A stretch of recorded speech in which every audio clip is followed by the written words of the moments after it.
أعوذ بالله من الشيطان الرجيم. بسم الله الرحمن الرحيم. كتب عليكم إذا حضر أحدكم الموت إن ترك خيرا الوصية للوالدين والأقربين بالمعروف حقا على المتقين. تم پر فرض کر دیا گیا ہے کہ جب تم میں کسی کی موت کا وقت آ جائے اور وہ اپنے پیچھے مال چھوڑ رہا ہو تو والدین اور رشتہ داروں کے لیے معروف طریقے پر وصیت کر جائے. یہ حق ہے متقیوں پر. یہ سورہ بقرہ کی 180 نمبر کی آیت ہے. اس میں حکم دیا گیا ہے کہ وہ اپنے رشتہ داروں کے تعلق سے جو مال چھوڑ رہا ہے ان کے لیے وصیت کر جائے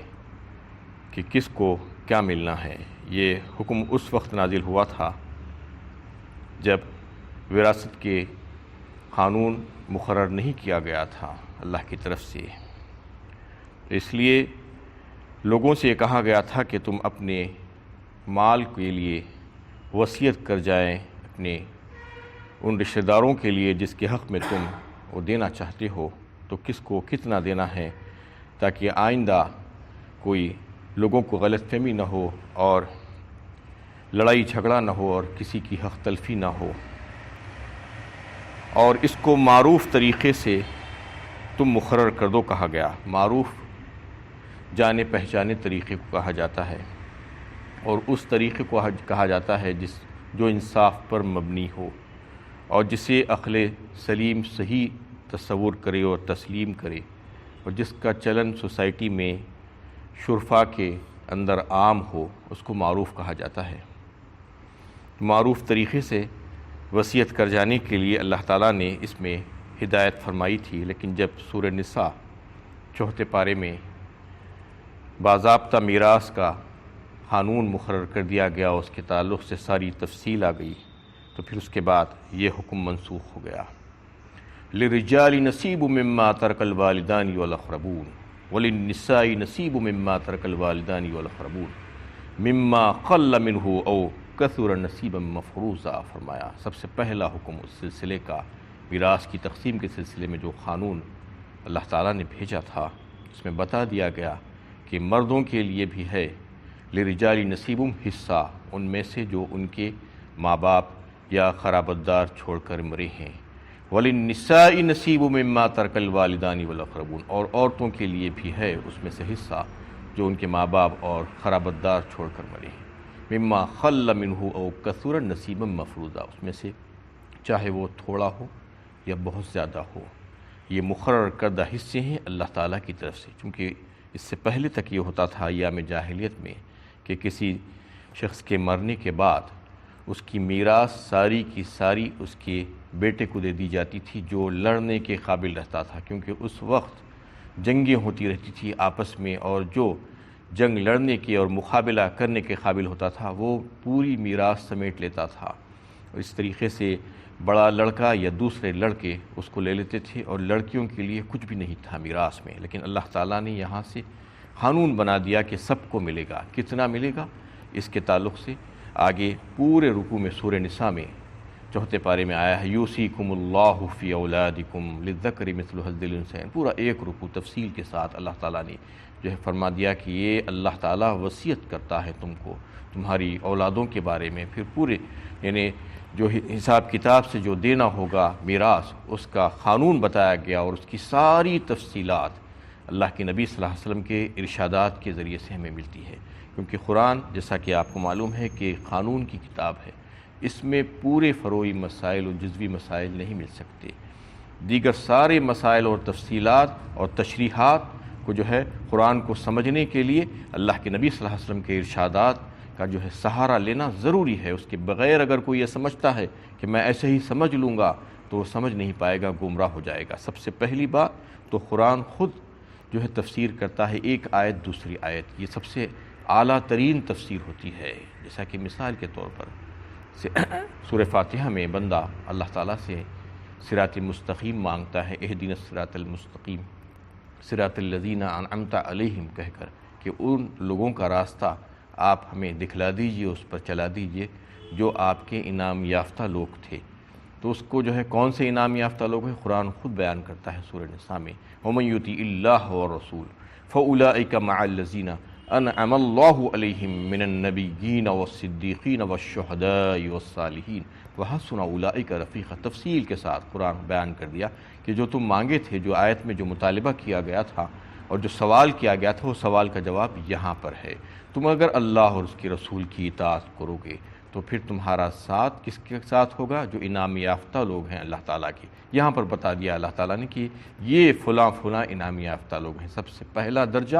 اعلیٰ درجے کے لوگ ہوں گے وہ انبیاء کرام ہوں گے، نبیین و صدیقین، اور صدیق جو ہوں گے، اور پھر شہداء اور صالحین، یہ تمام لوگ جو ہے تمہارے ساتھ ہوں گے، تم ان کے ساتھ ہوگے، یہ انعام یافتہ لوگ ہیں۔ اس طریقے سے قرآن میں اگر غور و فکر کیا جائے تو ایک آیت کی تفسیر دوسری آیت میں ملتی ہے اکثر مقامات پر، اور پھر اس کی ساری تشریحات جو ہے اور تفسیر جو اگر سمجھنا ہے قرآن کو تو پھر اللہ کے نبی صلی اللہ علیہ وسلم کے ارشادات کے بغیر کوئی سمجھ ہی نہیں سکتا۔ کئی ایک مقامات پر آپ اگر کتنا بھی عربی جاننے والے ہو، کتنا آپ شان نزول جو ہے دیکھ چکے ہو، اس کے باوجود بھی آپ کو یہ پتہ نہیں چل سکتا جب تک کہ حدیث کا سہارا نہ لیں کہ اللہ تعالیٰ کیا فرمانا چاہ رہے ہیں۔ تو اس میں جو حکم آیا تو وہ حکم کے ذریعے سے یہ وصیت کا جو حکم دیا گیا تھا پہلے، وہ وصیت کا حکم جو ہے منسوخ ہو گیا۔ اس میں یہ بات جو ہے سب سے پہلے جو ہے اللہ کے نبی صلی اللہ علیہ وسلم نے فرمایا کہ ان اللہ قد آت کل ذی حق حقہ فلا وصیۃ لوارث، فرمایا۔ اس میں یہ بات واضح فرما دی کہ اب سے جو ہے وارث کے حق میں وصیت نہیں کی جا سکے گی، یعنی اس سے پہلے تک جو وصیت کا حکم دیا گیا تھا یہ حکم سے منسوخ ہو گیا ہے۔ آپ صلی اللہ علیہ وسلم نے فرما دیا کہ اب وارث کے حق میں وصیت نہیں ہوگی، ہاں جو غیر وارث ہوگا، جس کو وراثت میں حصہ نہیں ملنے والا ہے، اس کے تعلق سے اگر آپ کچھ فکر مند ہو اور یہ سوچتے ہو کہ ان کو بھی وہ بھی میرے مدد کے مستحق ہیں، تو پھر ان کے لیے آپ کچھ وصیت کر سکتے ہیں، لیکن وہ ضروری اور لازم نہیں ہے اور فرض نہیں ہے، مستحب ہے۔ اگر کسی کے لیے چاہتے ہیں کہ ان کے لیے بھی کچھ وصیت ہو جائے تو اس میں جو قاعدہ اور قانون وصیت کا ہے کہ اس صورت میں بھی 1/3 سے زیادہ وصیت نہیں کی جا سکتی۔ کل جائیداد اور مال جو ہوگا انسان کا، اس میں سے زیادہ میکزیمم جو ہے وصیت جو کی جا سکے گی وہ صرف 1/3 ہوگی، 1/3 سے زیادہ کی اجازت نہیں ہے، اور 2/3 مال جو انسان کا ہوگا اس کو ایسے ہی چھوڑ دینا ہوگا، تاکہ بعد میں جو معروف طریقے سے جو اللہ تعالیٰ نے جو طریقہ بتلا دیا ہے اس کے مطابق ان کے ورثہ میں وہ تقسیم ہو جائے گا۔ تو 1/3 کے لیے اجازت ہے لیکن ضروری نہیں ہے وہ بھی۔ لیکن اس آیت کی روح سے ایک بات یہ معلوم ہوتی ہے کہ حقاً علی المتقین فرمایا اللہ تعالیٰ نے کہ یہ حق ہے متقیوں پر۔ تو اگر یہ حق کو استعمال کیا جائے اور اس پر عمل کیا جائے تو یہ بتایا جاتا ہے کہ اس میں جن غیر وارثوں کو جو ہے جو نہیں ملا ہے آپ کے مال میں سے، تو ان کے تعلق سے آپ ان کو وصیت کرنا یہ آپ کے لیے بہتر ہے اور اچھا ہے اگر آپ ان کے حق میں وصیت کر جائیں۔ جیسا کہ رشتہ داروں میں بھی بہت سے ایسے ہوتے ہیں جو آپ کی وراثت میں حصہ دار نہیں ہوتے ہیں، ان کے لیے، یا اور کوئی یتیم اور یسیر ہے ایسے ان کے لیے، یا آپ کے دوست احباب ہیں غیر رشتہ داروں میں، باہر کے لوگوں میں، جن کے لیے آپ یہ سمجھتے ہیں کہ یہ میری مدد کے مستحق ہیں، یا اور کوئی ایسے رفاع عام کے کام جس میں آپ یہ چاہتے ہیں کہ میرا بھی حصہ ہو جانا چاہیے، تو ان تمام کاموں کے لیے آپ کی اللہ تعالیٰ نے اجازت دی ہے کہ 1/3 1/3 تک آپ اپنی وصیت اس سلسلے میں کر سکتے ہیں، لکھ سکتے ہیں کہ میرا جو ہے 1/3 مال فلاں کاموں میں خرچ کیا جانا چاہیے۔ اس سے زیادہ کی اجازت نہیں دی گئی ہے، اور 2/3 2/3 اپنی جو ہے اقربا کے لیے جس کو اللہ تعالیٰ نے جن کے حصے مقرر فرمائے ہیں اس کو جو ہے اس میں جو ہے تقسیم ہو جانا چاہیے، یہ واضح کر دی گئی ہی بات۔ اور ایک صورت یہ ہو سکتی ہے وصیت کرنے کی، اور اس میں ضروری بھی ہے وصیت جو ہے اس سلسلے میں یہ کہ اللہ کے نبی صلی اللہ علیہ وسلم نے فرمایا کہ 3 راتیں ایسی نہیں گزرنی چاہیے جس میں جو ہے بندہ وصیت نہ کرے۔ ایک تو یہ کہ اگر کسی کا حق اس کے پاس بنتا ہو اگر کسی کا حق اس کے پاس رہتا ہو تو وہ حق کو ادا کرنے کے سلسلے میں وصیت لکھ دینا چاہیے، یا جو ہے کسی کی امانت اس کے پاس رکھی ہوئی ہو تو اس کے سلسلے میں بھی اس کو وصیت کر دینی چاہیے، اور اگر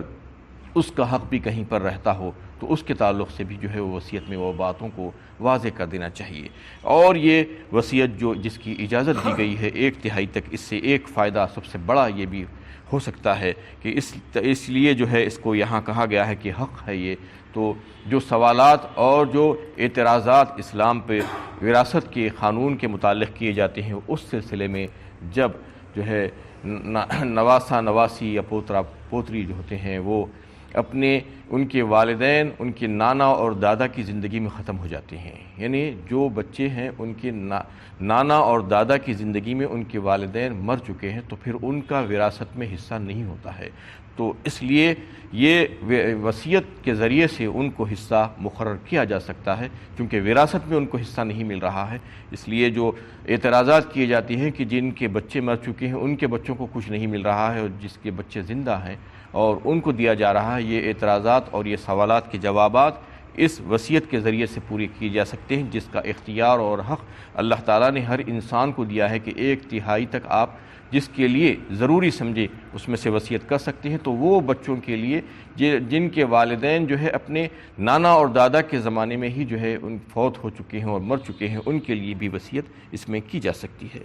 فَمَن بَدَّلَهُ بَعْدَمَا سَمِعَهُ فَإِنَّمَا إِثْمُهُ عَلَى الَّذِينَ يُبَدِّلُونَهُ إِنَّ اللَّهَ سَمِيعٌ عَلِيمٌ۔ پھر جو لوگ وصیت کو سننے کے بعد بدل ڈالیں تو اس کا گناہ بدل ڈالنے والوں ہی پر ہوگا، اللہ سب کچھ سننے والا اور جاننے والا ہے۔ وصیت کرنے والا جب وصیت کر جائے تو پھر اس کو کسی کو بدلنے کا حق نہیں ہوگا، اس صورت میں کہ جب اگر وہ شرعی طور پر وصیت کر رہا ہے کہ جیسا کہ جس کی اجازت ہے اتنا وصیت کر رہا ہے۔ اگلی آیت میں اللہ تعالیٰ نے اس بات کو بھی واضح فرمایا، فَمَنْ خَافَ مِن مُوصٍ جَنَفًا أَوْ إِثْمًا فَأَصْلَحَ بَيْنَهُمْ فَلَا إِثْمَ عَلَيْهِ إِنَّ اللَّهَ غَفُورٌ رَحِيمٌ۔ البتہ جس کو وصیت کرنے والے کی طرف سے جانبداری یا گناہ کا اندیشہ ہو اور اس کے درمیان مصالحت کرا دے تو اس پر کچھ گناہ نہیں، بے شک اللہ غفور الرحیم ہے۔ لیکن اس صورت میں کہ وصیت کرنے والے نے جو ہے کوئی غلطی کی ہے اور خلاف قانون وصیت کی ہے کہ 1/3 سے زیادہ کر دیا ہے، یا کوئی ایسے غیر شرعی کاموں کے لیے وصیت کر دی ہے جس سے جو اس کے پسماندگان ہے ان کا حق سے وہ محروم ہوتے ہو یا ان کا نقصان ہوتا ہو، ان کی حق تلفی ہوتی ہو، تو پھر چاہیے کہ وہ وصیت کو بدل ڈالے اور اس کی اصلاح کر دے۔ اس میں کچھ گناہ نہیں ہے، اللہ تعالیٰ ان چیزوں کو معاف فرمانے والے ہیں۔ اللہ تعالیٰ نے فرمایا کہ اگر اس کے علاوہ کوئی بالکل صحیح اور درست وصیت کیا ہے تو اس میں جو ہے کسی قسم کی کوئی تبدیلی کی گنجائش نہیں ہے، اور اگر کوئی ایسا کرے گا تو وہ گنہگار ہوگا۔ لیکن اگر کوئی غلطی ہو گئی ہو کہیں پر، اگر کسی کو یہ محسوس ہو رہا ہو کہ یہ غلط کیا گیا ہے، شریعت کے خلاف ہے، قانون اور قاعدے کے خلاف ہے، تو پھر اس میں تبدیلی اور اصلاح کی گنجائش ہے۔ وآخر دعوانا ان الحمد للہ رب العالمین۔